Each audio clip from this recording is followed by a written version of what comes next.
আমি 5 ওয়াক্ত নামাজ পড়ি কিন্তু সিগারেট খাওয়া ছাড়তে পারছি না, উপায় কি? হাসবেন না, এটা আসলে কমন প্রশ্ন, কিন্তু অনেকেই এরকম রোগে ভুগছেন। সিগারেট আপনাকে ছাড়তে হলে ভাই একদিনে ছাড়তে হবে, একদিনে। আজকে খান, শান্তি মতো খান, খেয়ে কালকে বলবেন কালকে থেকে খাবো না, আজকে বলবেন যে কালকে থেকে খাবো না। আপনি যদি প্ল্যান করেন যে আমি 1 মাস পর সিগারেট খাবো না, আপনি ছাড়তে পারবেন না। আপনি 1 বছর পর ছাড়তে পারবেন না। আমার কথা বিশ্বাস হচ্ছে না? যারা সিগারেট খাওয়া ছেড়েছে, একদিনে ছেড়েছে, কাল থেকে খাবো না, শেষ। এর বিকল্প কিছু খান, মুখে এমন কিছু রাখেন যেটা আপনাকে ওই নেশাটা দূর করাবে। ফর এক্সাম্পল, আপনি জর্দা ছাড়া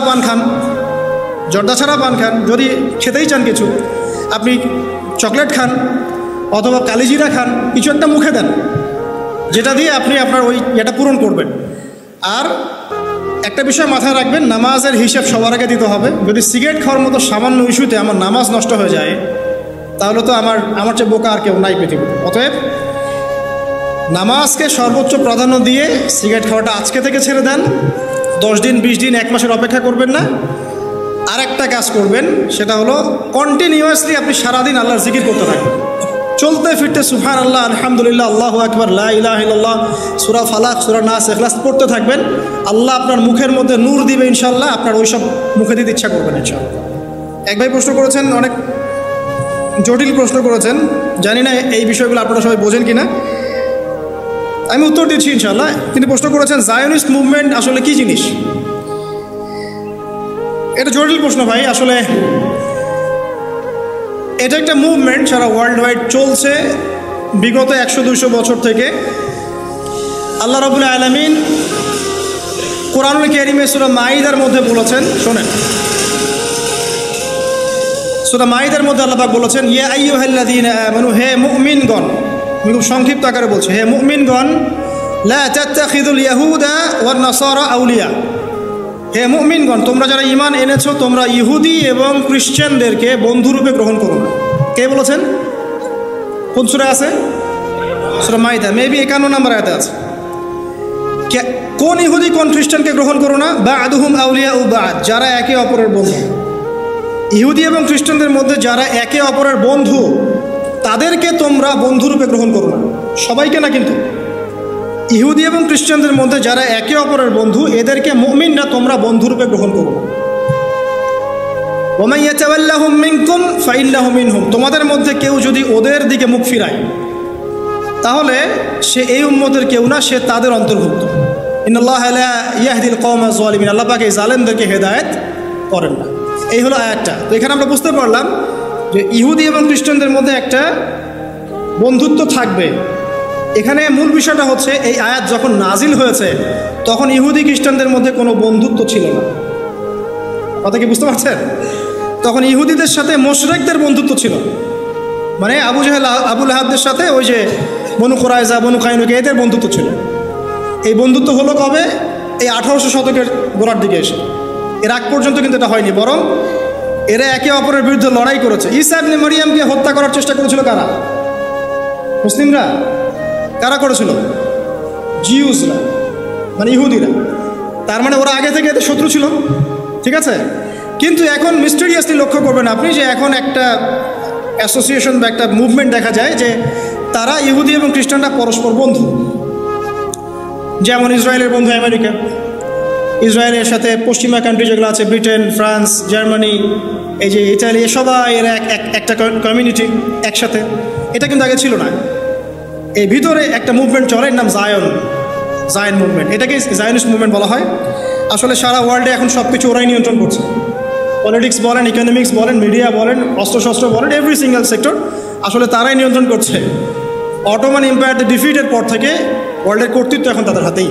যাই হোক, এক কথা উত্তর হচ্ছে, এই মুভমেন্ট কাকে বলে? ইহুদি এবং খ্রিস্টানদের মধ্যে যারা একে অপরের বন্ধু, এরা পুরো ওয়ার্ল্ডকে শাসন করার যে মিশন নিয়ে কাজ করছে, এটাকেই জায়নিস্ট মুভমেন্ট বলে। মুসলিমদের উচিত নয় এই মুভমেন্টের সাথে যুক্ত হওয়া বা এদেরকে বন্ধুরূপে গ্রহণ করা। রাশিয়া এবং আমেরিকা কি বন্ধু? বন্ধু?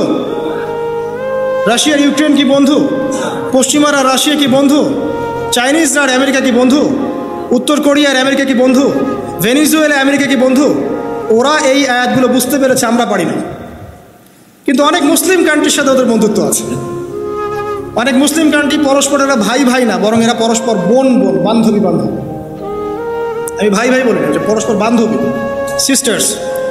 যাই হোক, আল্লাহ পাক আপনাদেরকে বোঝার তৌফিক দান করুন। এই বিষয়ে একটা বইয়ের নাম বলে দিচ্ছি। এই বই হচ্ছে লিখেছেন একজন বিশিষ্ট জায়ন, যিনি পরে ওখান থেকে বের হয়ে এসেছিলেন, এসে বই লিখেছেন। তার নাম হেনরি ফোর্ড। হেনরি ফোর্ডের একটা বই আছে, দ্য সিক্রেটস অফ জায়নিজম। এই বইটা কিনলে আপনারা সব কিছু জানতে পারবেন ইনশাআল্লাহ। আসসালামু আলাইকুম ভাই। অনেক যুবক স্টুডেন্ট বয়সে রিজিক নিয়ে টেনশন করে।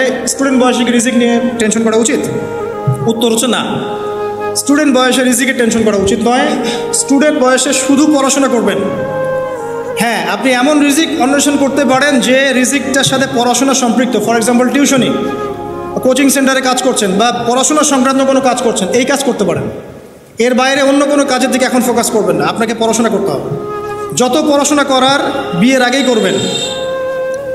বিয়ের পর আপনার রেসপন্সিবিলিটি বাড়বে, অনেক সমস্যা আছে, অনেক চাপ আসবে, তখন আপনি ফুল টাইম এফোর্ট দিতে পারবেন না, এমন হতেও পারে। তবে যারা দিতে পারে এরা সৌভাগ্যবান, হয়তো তাদের ফ্যামিলির সাপোর্ট থাকে, রিজিকের কোনো টেনশন নাই, ঠিক আছে, তারা হয়তো দিতে পারে, কিন্তু সবাই পারবে না। আপনি এই সময় শুধু পড়াশোনা করবেন, পড়াশোনা করবেন, পড়াশোনা সংক্রান্ত কাজে থাকবেন, দিনই কাজে থাকবেন, দাওয়াতি কাজে থাকবেন, এই কাজগুলো করবেন ইনশাআল্লাহ। রিজিকের টেনশন করবেন না ইনশাআল্লাহ তাআলা। একটা কথা বারবার বলছি, আপনার রিজিকের একটা দানা বাকি রেখেও আপনি পৃথিবী থেকে যাবেন না। যতটুকু আছে এতটুকু খাবেন, তারপর যাবেন। অতএব এত টেনশন করবেন না। আসসালামু আলাইকুম ভাই। অনেক যুবক জেনারেল লাইন থেকে পড়াশোনা করে এবং দিনের পথে ফিরে আসে, আলহামদুলিল্লাহ। কিন্তু দীর্ঘদিন জেনারেল লাইনে পড়ার পরেও তারা এসব ছেড়ে দিয়ে এই মাদ্রাসা লাইনে ভর্তি হচ্ছে। ব্যাপারে আপনার মন্তব্য কি? আসলে এটা ডিফিকাল্ট, সবার ক্ষেত্রে এটা প্রযোজ্য না, সবাই এটা পারবে না। জেনারেল লাইনে পড়া একদম ছেড়ে দিয়ে মাদ্রাসায় ভর্তি হতে হবে, এই চিন্তাটা আমার মনে হয় না ঠিক হচ্ছে। আমার পরামর্শ হচ্ছে, আপনি জেনারেল লাইনে যে সাবজেক্টে পড়েছেন, ফিজিক্স হোক, কেমিস্ট্রি হোক, বায়োলজি হোক, মেডিকেল সেক্টর হোক বা ইঞ্জিনিয়ারিং সেক্টর হোক, যে কোনো সেক্টর হোক না কেন, আপনি আপনার ওই জ্ঞানটাকেই ইসলামের কল্যাণে কাজে লাগানোর চেষ্টা করেন। That's all. এটা ভালো হবে ইনশাআল্লাহ। একজন ডক্টর, সে কি ইসলামের খেদমত করতে পারে না ভাই? একজন ইঞ্জিনিয়ার পারবে না? একজন পলিটিশিয়ান, সে যদি ইসলামের আদর্শ লালন করে, সে পারবে না খেদমত করতে? সবাইকেই কি আলেম হতে হবে? সবাইকেই কি মাদ্রাসায় ভর্তি হতে হবে? Not necessary. কিন্তু যে সিলেবাসটার কথা বললাম, এই পড়াশোনাটুকু করার জন্য আপনার আলেম ওলামার সোহবত দরকার। আপনি আলেম ওলামার সোহবতে যাবেন। সোহবত কী জিনিস? মানে আপনি তাকে দেখে শিখবেন। একজন আলেমের কাছে দেখা সাক্ষাৎ করবেন, তার দার্সে যাবেন, তার খুতবা শুনবেন, তার সোহবতে থেকে আপনি পরামর্শ নিয়ে জীবন করবেন। এটা বেটার হবে ইনশাআল্লাহ তাআলা। আল্লাহ পাক বোঝার তৌফিক দান করুন। দেখুন ভাই, তাহাজ্জুদের নামাজ পড়ার সবচেয়ে উত্তম সময় হচ্ছে রাতের শেষ অংশ। রাতটাকে 3 ভাগে ভাগ করতে হবে। মনে করেন এখন সূর্য ডুবছে 7টায় এবং সূর্য উঠছে মনে করেন কয়টায়? 5টায়, 4:30 জামাত। তো 7 থেকে এই যে 8, 9, 10, 11, 12, 1, 2, 3, 4, এই যে 9 ঘন্টা হচ্ছে। এই 9 ঘন্টাকে আপনি 3 ভাগ করেন।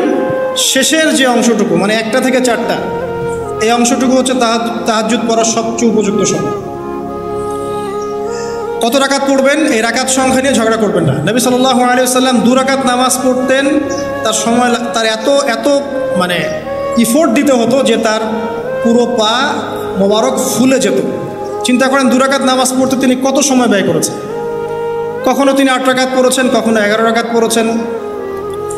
নবীজির সেই 11 রাকাত, 8 রাকাত আর আমাদের এই 100 রাকাত কখনো সমান হবে?